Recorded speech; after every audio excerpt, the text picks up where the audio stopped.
When you analyze anything, especially like force time stuff, you can get discrete variables, right? Like, so peak force is a value from one moment in time. Rate of force development is a single metric over a very, very short window.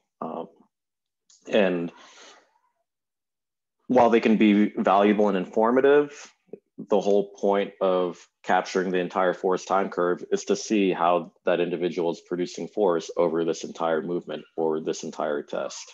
And so when you reduce a test or a movement like the counter movement jump or a drop jump to single discrete variables, and you completely discard how you got to that time point or what happened after that time point, you ignore a lot of potential value and insight. And so what you're seeing now is kind of the implementation of more advanced or novel statistical methods to be able to analyze entire waveforms.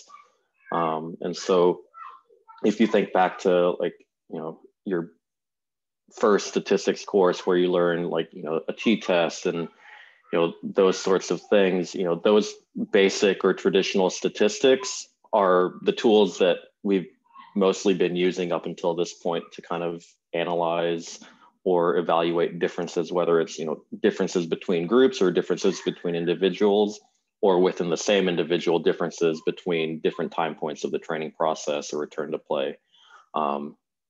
And there's a lot of methodological issues and like mathematical issues with applying those basic statistics to things like force time curves. And so some of these more advanced statistics that have recently been applied give us tools and ways to evaluate the entire force time curve to see if there are differences, for instance, in the braking phase or in the early propulsive phase. So you can start to get a better idea of what's going on within this entire phase versus this, single moment in time. Most force plates sample at 1,000 hertz, so that's 1,000 data points every second. So you're, reducing this movement that may occur over 1 second to, 1 out of 1,000 points. Whereas these more, like I said, advanced methods help you to analyze, a continuous section or portion of the force time curve. So that's kind of a preview for probably a future discussion. So don't want to get too far into the weeds there.